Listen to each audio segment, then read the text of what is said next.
Merhaba arkadaşlar, örgü kanalıma hoş geldiniz. Hem kız hem erkek bebekleriniz için yapabileceğiniz kolay ve güzel tığ işi hırka yaptım. Bugün bu hırka anlatımını sizlerle paylaşmak istiyorum. Sadece trabzanlardan oluşan bir hırka arkadaşlar. Sadece renk geçişleri yaptım. Ben bugün hırkayı bu renk iplikler kullanarak yaptım. Siz tercihinize göre bunu her renkli iplik ile yapabilirsiniz. Tek renkli iplik de kullanabilirsiniz. Ön bölümden düğmeli yaptım. Bakın buraya 4 düğme iliği yaptım. Karşısına düğmelerini diktim.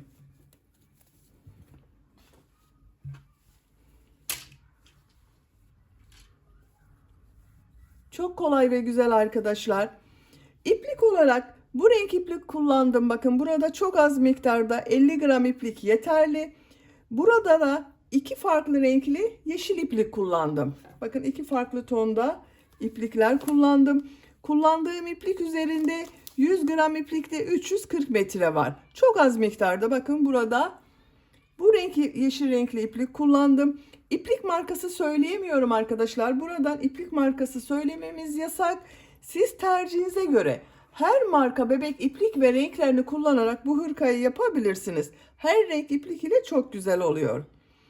Tığ olarak 5 numara 3 milimetre tığ kullandım. Benim elim sıkı değil. Bakın yaptığım bebek örgüleri çok yumuşak oluyor. Sizin eliniz sıkıysa 3,5-4 milimetre ile yaparsanız çok daha iyi olur. Bu hırka anlatımını ben bugün 3 aylık bebek ölçüsüne göre yapıyorum. Ama 1. ayından itibaren çok rahat kullanabilirsiniz. Siz bu hırkanın biraz daha küçük olmasını istiyorsanız bu başlama zincirine benimle aynı sayıda başlayabilirsiniz. Sadece bu yakada yaptığım arttırma sırasını bir sıra eksik yaparsanız daha küçük ölçüde hırka olur. Bu hırkayı 6-12 aylık bebek için yapmak istiyorsanız yine benimle aynı sayıda başlayabilirsiniz. Burada yaptığım arttırma sırasını bir sıra fazla yaparsanız 6-12 aylık bebekleriniz için olur. 1-2 yaş arası çocuk için yapmak istiyorsanız 8-10 zincir fazla başlayabilirsiniz. Ön bölümleri birer trabzan, kol ve arka bölümü ikişer trabzan fazla yaparsanız daha büyük ölçüde 1-2 yaş arası çocuklarınız için olur. Ölçülerini videonun sonunda ölçüyorum. Oraya bakabilirsiniz arkadaşlar. İplik tığ hazırlayalım. Hep birlikte hem kolay hem de güzel bu tığ işi hırka örgüsüne başlayalım. Örgü kanalıma abone değilseniz abone olmayı unutmayın lütfen. Örgü kanalıma abone olmak ücretsiz. Hepinize kolay gelsin. İyi çalışmalar. Örgüye yakadan zincir yaparak başlıyoruz. İlk ilmeği ben bu şekilde yapıyorum.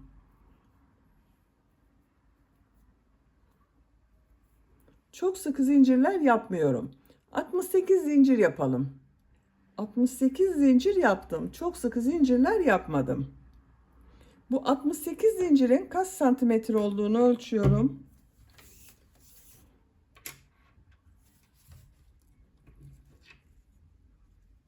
...30 santimetre zincir uzunluğu var.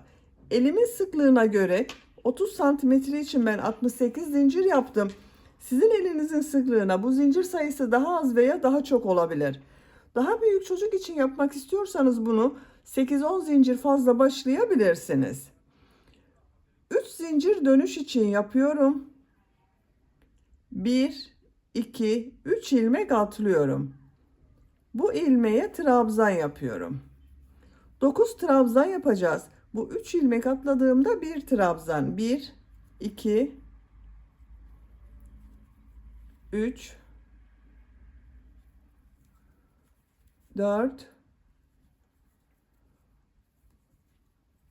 5, 6, 7, 8, 9. 2, 4, 6, 8, 9 trabzan oldu. Bu ilmeğe arttırma yeri için bir trabzan, 2 zincir, bir trabzan yapıyorum. Bakın aynı ilmek içine yaptım.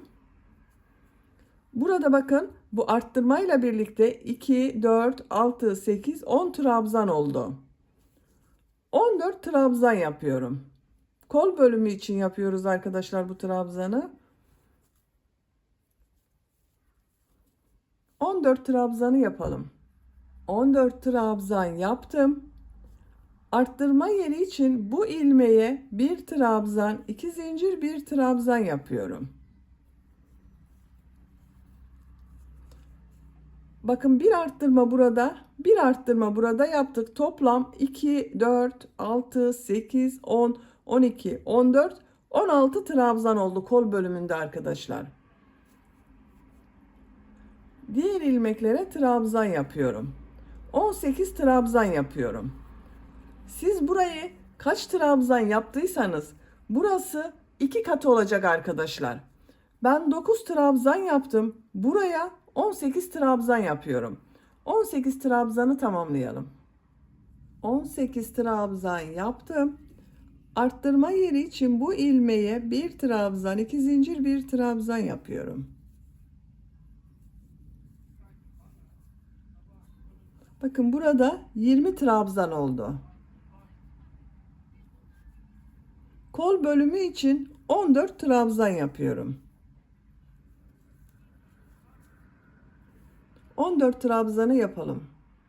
Kol bölümü için 14 trabzan yaptım. Arttırma yeri için bu ilmeğe bir trabzan, 2 zincir, bir trabzan yapıyorum.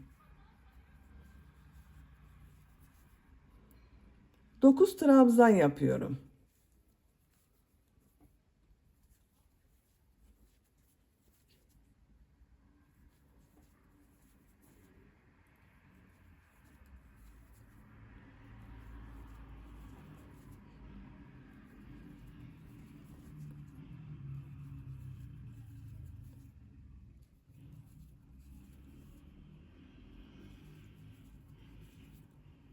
Dokuz trabzan yaptım. 2, 4, 6, 8, 10 trabzan oldu bakın.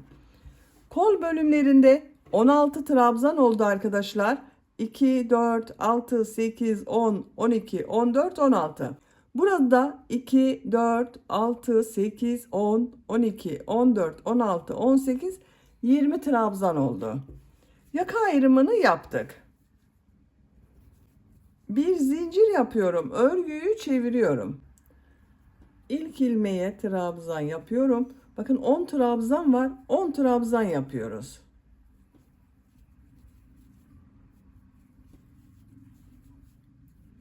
Buraya kadar devam edelim.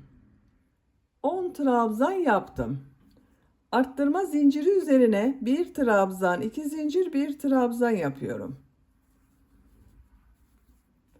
Bakın bir arttırma burada oldu, bir arttırma da kol bölümünde oldu arkadaşlar. Diğer ilmeklere trabzan yaparak devam ediyorum. Arttırma zincirine kadar devam edelim. Arttırma zincirine kadar kol bölümünde trabzan yaptım. Bu zincir üzerine bir trabzan, 2 zincir, bir trabzan yapıyorum. Bütün arttırma yerlerinde bir trabzan, 2 zincir, bir trabzan yapıyorum. Diğer ilmeklere trabzan yapıyoruz. Buraya kadar devam edelim. Bu arttırma zinciri üzerine bir trabzan, 2 zincir, bir trabzan yapalım. Diğer ilmeklere trabzan yapalım. Burada da yine bir trabzan, 2 zincir, bir trabzan yapalım. Sıra sonuna kadar devam edelim. Sıra sonuna kadar tamamladım. Son trabzanı bu ilk sırada 3 ilmek atlayarak bir trabzan yaptım. Bunun bakın 3. ilmeğe trabzan yapıyorum. 2, 4, 6, 8, 10, 11 trabzan var. 3. sıradayım. Bir zincir yapıyorum. Örgüyü çeviriyorum. Her ilmeğe trabzan yapıyorum. Arttırma zincirine kadar devam edelim. Arttırma zincirine kadar trabzan yaptım. Buraya bir trabzan, 2 zincir, bir trabzan yapıyorum. Diğer ilmeklere trabzan yapıyorum. Bakın arkadaşlar, bu arttırma yerlerinde bir trabzan, 2 zincir, bir trabzan yapalım. Diğer ilmeklere trabzan yapalım. Sıra sonuna kadar devam edelim. Sıra sonuna kadar tamamladım. Son ilmeğe de trabzan yaptım. 3 sırayı bitirdik. Bakın yaka şekli bu şekilde görünüyor arkadaşlar. 4. sıradayım. Bir zincir yapıyorum. Örgüyü çeviriyorum. Trabzan yapıyorum.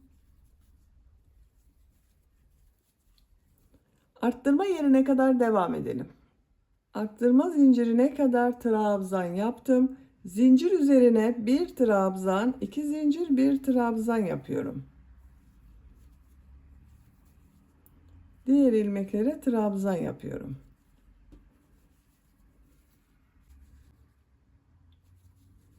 Bu arttırma yerlerinde de bir trabzan, 2 zincir, bir trabzan yapacağız. Diğer ilmeklere birer trabzan yapacağız.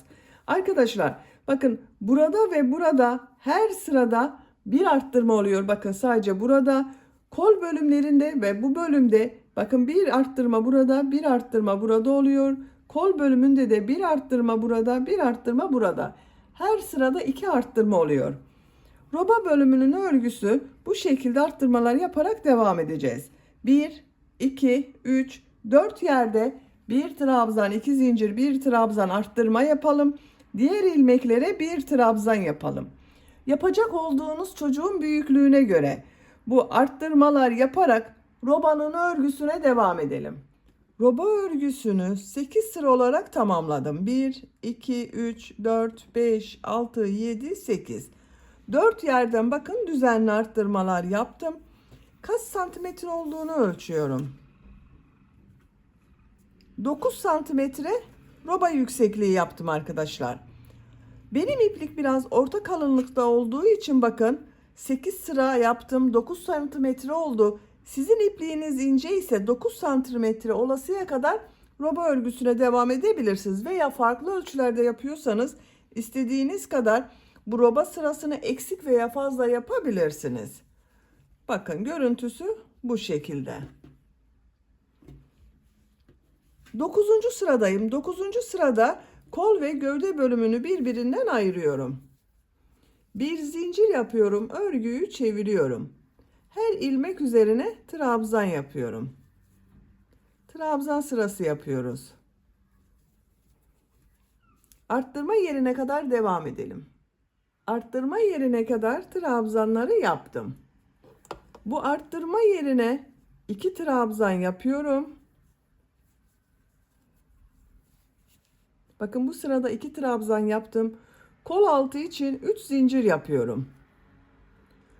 Tığ üzerine iplik alıyorum. Kolda bulunan bütün ilmekleri atlıyorum.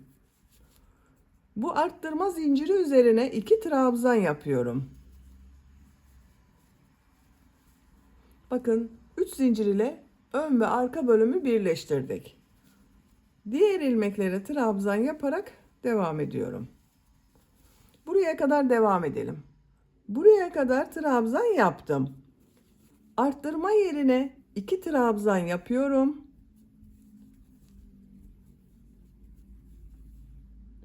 3 zincir yapıyorum. Kolda bulunan bütün ilmekleri atlıyorum. Arttırma yerine 2 trabzan yapıyorum. Bakın burada da ön ve arka bölümü birleştirdik. Diğer ilmeklere trabzan yaparak devam ediyorum. Sıra sonuna kadar devam edelim. Sıra sonuna kadar tamamladım. Bu sırada bakın kol altında zincirler yaparak ön ve arka bölümü birleştirdik.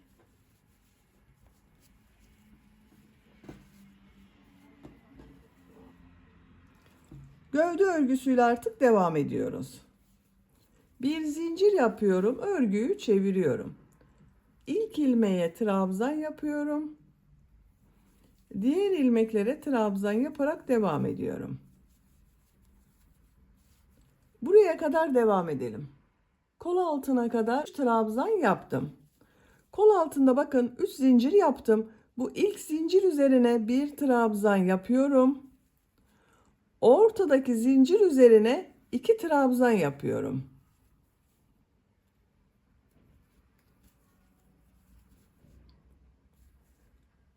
Son zincir üzerine bir trabzan yapıyorum.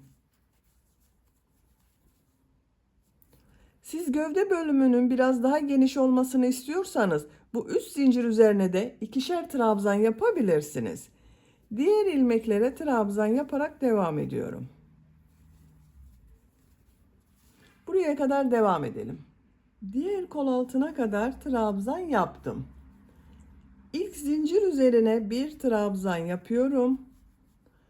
Ortadaki zincir üzerine 2 trabzan yapıyorum.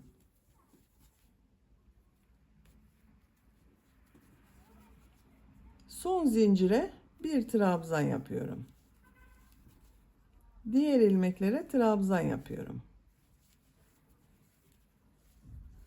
Bakın kol altının görüntüsü bu şekilde. Sıra sonuna kadar devam edelim. Sıra sonuna kadar tamamladım. Bakın kol altının görüntüsü bu şekilde oldu. Gövde genişliği de bakın bu şekilde arkadaşlar. Bu renk iplik ile devam edebilirsiniz. Ben burada iplik rengi değiştiriyorum. Renkli iplikler kullanıyorum buradan itibaren arkadaşlar. Bu renk bir yeşil iplik ile devam ediyorum.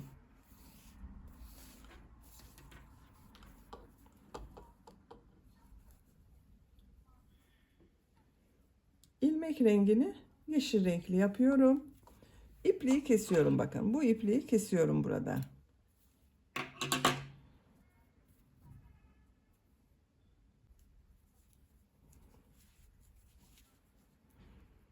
İlk ilmeğe trabzan yapıyorum. Trabzan sırası yapıyoruz.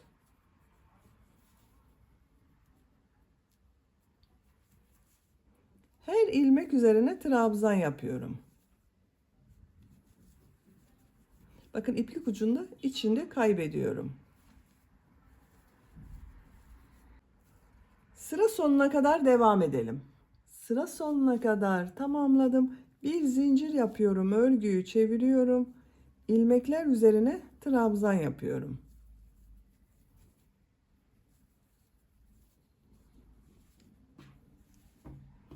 Bakın arkadaşlar. Gövde bölümünün örgüsü bu trabzan sırasının tekrarıyla devam edecek. Renk sıralamasını tercihinize göre istediğiniz renkler ile yapabilirsiniz. Bu yüksekliği de yapacak olduğunuz çocuğun büyüklüğüne ve sizin tercihinize göre istediğiniz kadar trabzan sırası tekrarlayarak devam edelim. Gövde bölümünün örgüsünü yapacağım ölçüye göre tamamladım. 1, 2, 3, 4, 5, 6, 7, 8, 9, 10, 11, 12, 13, 14 trabzan sırası yaptım arkadaşlar. Santimetre olarak ölçüyorum. 14 santimetre yükseklik var. Siz daha uzun yapmak istiyorsanız birkaç sıra trabzan sırası devam edebilirsiniz. Renk sıralamasını ben bu şekilde yaptım. Siz bu renk sıralamasını tercihinize göre istediğiniz gibi yapabilirsiniz. Tek renk ile de yapabilirsiniz. Şimdi bu uç bölümde bir düz bir ters örgüler yapıyoruz. 2 zincir yapıyorum. Örgüyü çeviriyorum. İlk trabzanı şu şekilde bakın tığ boşluğa takıyorum. Trabzan yapıyorum. Ters taraftan boşluktan alıyorum. Trabzan yapıyorum. Düz taraftan boşluktan alıyorum. Trabzan yapıyorum.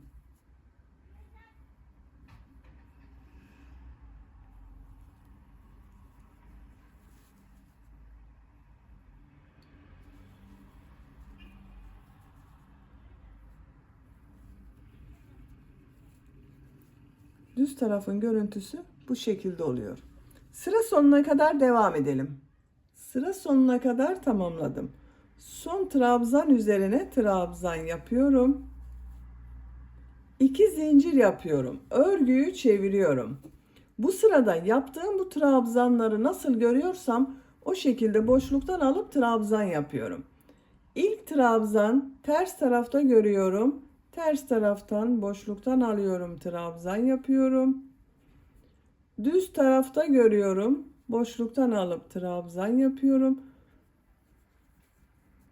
Ters taraftan boşluktan alıp trabzan yapıyorum.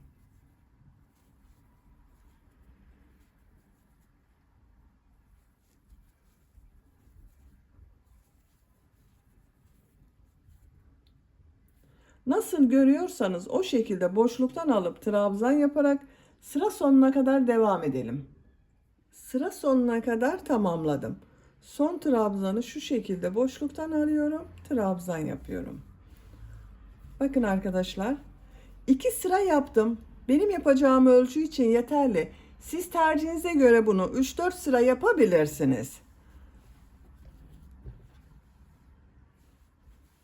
Şimdi ön patlarda sık iğne yapıyorum. İlk ilmeğe bakın şu şekilde sık iğne yapıyorum.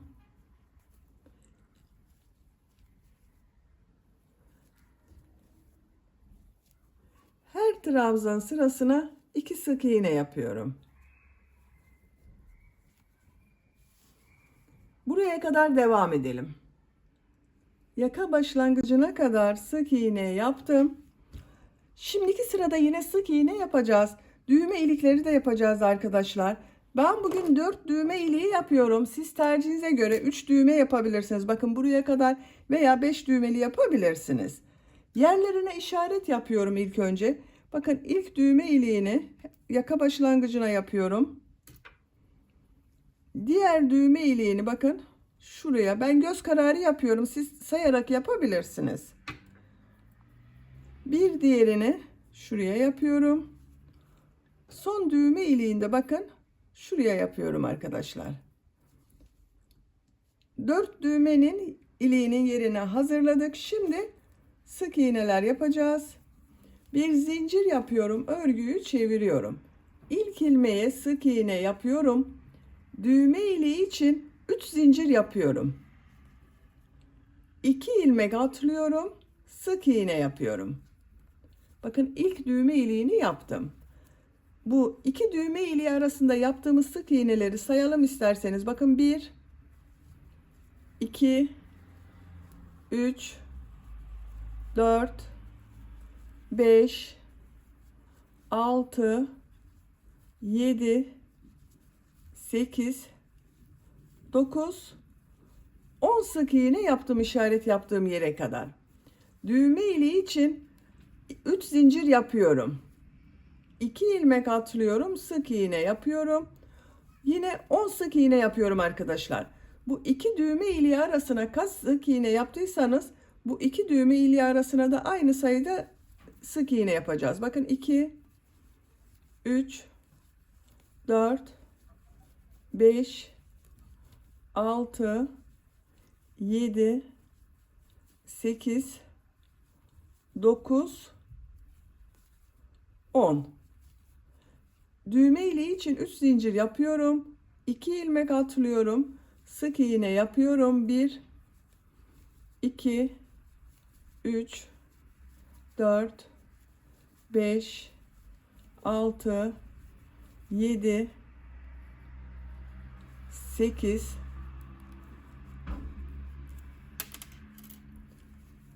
9, 10 sık iğne yaptım. Düğme iliği için 3 zincir yapıyorum. 2 ilmek atlıyorum. Sık iğne yapıyorum. Sıra sonuna kadar sık iğne yapıyorum.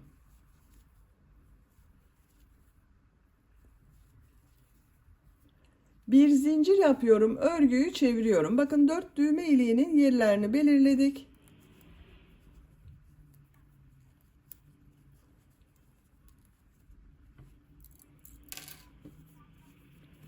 Bu sırada bu sık iğneler üzerine yarım trabzan yapıyorum. Tığ üzerine iplik alıyorum bakın. İlmeğe tığı takıyorum. İpliği çektim. 3 ilmek var. 3'ün içinden çekiyorum. Yarım trabzanı bilmeyen arkadaşlar için gösteriyorum. Bakın tığ üzerine iplik alıyorum.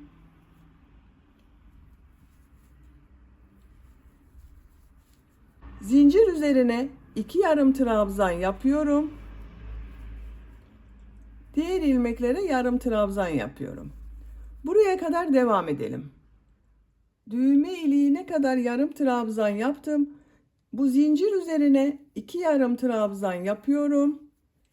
Diğer ilmeklere yarım trabzan yapıyorum. Bu düğme ilikleri yaptığımız zincirler üzerine 2 yarım trabzan yapalım. Diğer ilmeklere yarım trabzan yapalım. Sıra sonuna kadar devam edelim. Yarım trabzan yaparak sıra sonuna kadar tamamladım. Düğme iliklerinin üzerine bakın, ikişer yarım trabzan yaptım. Düğme iyilikleri daha belirgin oldu arkadaşlar. Şimdi yaka çevresinde sık iğne yaparak devam ediyorum. Şu ilk ilmeğe sık iğne yapıyorum. Diğer ilmeklere sık iğne yapıyorum.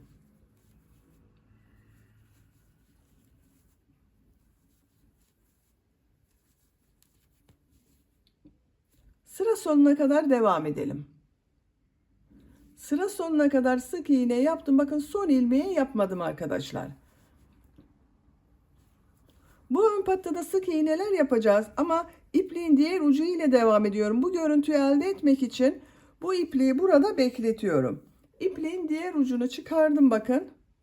Şu ilk ilmeğe ipliği bağlıyorum. Şu şekilde bakın bir ilmek yapıyorum. Sık iğne yapıyorum.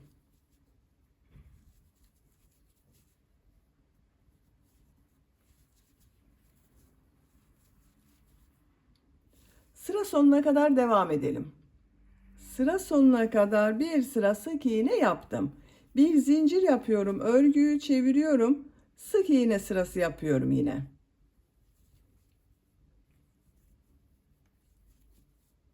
Sıra sonuna kadar devam edelim. Sıra sonuna kadar sık iğne yaptım. İpliği kesiyorum.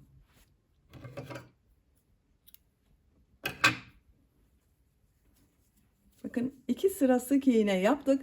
Şimdi burada beklettiğim bakın iplik var. Bununla yarım trabzan sırası yapıyorum. Burada yaptığımız gibi. Burada bulunan ilmeklere sık iğne yapıyorum. Son ilmeğe de sık iğne yaptım. Tığ üzerine iplik alıyorum. Bakın ön patta, ön bölümde bulunan bakın bütün ilmeklere yarım trabzan yapıyorum.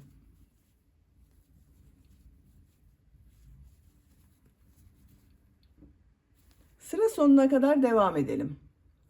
Sıra sonuna kadar yarım trabzan yaparak tamamladım. İpliği kesiyorum.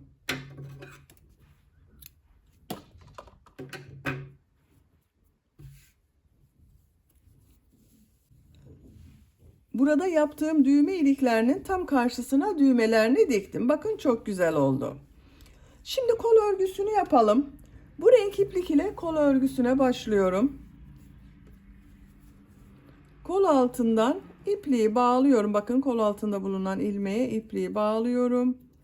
Buradan ilmek yapıyorum. Kol için bu arttırma yerine ben bir trabzan yapıyorum. Siz kol biraz geniş olsun istiyorsanız buraya 2 trabzan yapabilirsiniz. Diğer ilmeklere trabzan yapıyorum. Sıra sonuna kadar devam edelim. Sıra sonuna kadar tamamladım. Arttırma yerine bir trabzan yapıyorum. Siz kol bölümünün biraz geniş olmasını istiyorsanız bu arttırma yerlerine 2 trabzan yapabilirsiniz. Bu ilmek ile ilmek kaydırma yaparak birleştiriyorum. Bakın buranın devamı oldu. 2 zincir yapıyorum. Örgüyü çeviriyorum. Gövde bölümüyle farklı olmasın diye örgüyü çevirdim. Her ilmek üzerine trabzan yapıyorum. Sıra sonuna kadar devam edelim. Sıra sonuna kadar tamamladım. İlk ilmek ile ilmek kaydırma yaparak birleştiriyorum. İpliği kesiyorum. Bakın bu renk iplik ile gövdede yaptığım sırada yaptım arkadaşlar. Ben bu renk sıralamasıyla kol örgüsüne devam ediyorum. Siz tercihinize göre aynı renk iplik ile devam edebilirsiniz.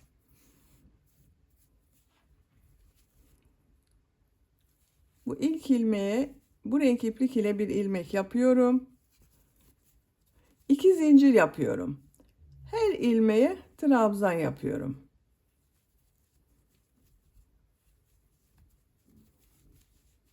Sıra sonuna kadar devam edelim. İlmek kaydırma yapalım, birleştirelim. Kol örgüsünü bu renk sıralamasını tercihinize göre istediğiniz gibi yapabilirsiniz. Gövde ile aynı sıra yapabilirsiniz veya gövdeden 1-2 sıra eksik trabzan sırası yapabilirsiniz. Kol örgüsüne devam edelim. Kol örgüsünü yapacağım ölçüye göre tamamladım. 2, 4, 6, 8, 10, 12, 13 sıra yaptım arkadaşlar. Bakın diğer kolu da aynı şekilde başladım. Bunu bitirdim. Kol ucunda bileklik bölümü yaptım. Bu kolda da bileklik bölümü yapacağız. En son ilmek kaydırma yaparak sırayı birleştirdim. 2 zincir yapıyorum. Bu sırada trabzanları bir düz bir ters boşluktan alıp trabzan yapıyorum. Boşluktan alıyorum, trabzan yapıyorum. Ters taraftan boşluktan alıyorum, trabzan yapıyorum. Düz taraftan boşluktan alıyorum, trabzan yapıyorum. Kol ucunun biraz dar olması için arada kesmeler yapıyorum. Bakın bu kol ucu biraz dar oldu arkadaşlar. Siz tercihinize göre hiç kesme yapmadan bu şekilde bir düz bir ters boşluktan alarak yapabilirsiniz. Örgünün ters tarafından şu şekilde 2 trabzanı birlikte alıyorum. Ters taraftan trabzan yapıyorum. Düz taraftan trabzan yapıyorum.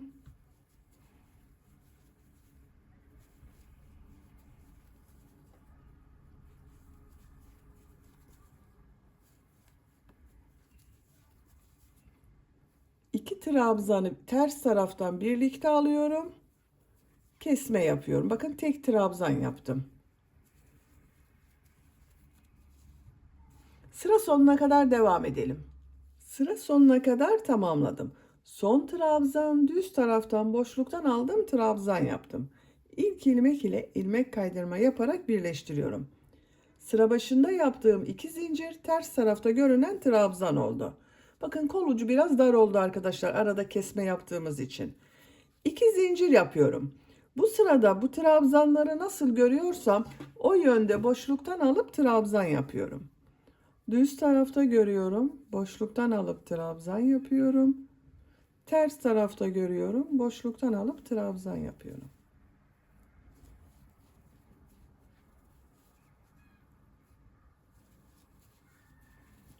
Sıra sonuna kadar devam edelim. Sıra sonuna kadar tamamladım. İlmek kaydırma yaparak sırayı birleştiriyorum. İpliği kesiyorum.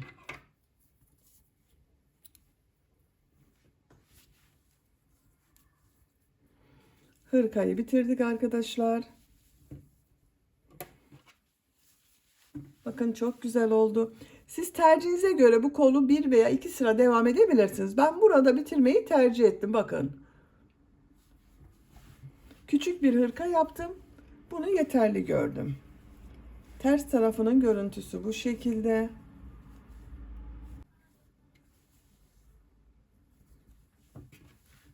Düğmelerini de takıyoruz.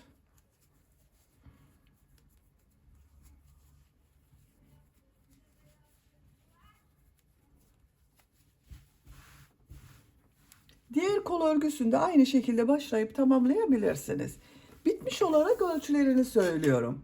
Kol altının buradan gövde genişliğini ölçüyorum.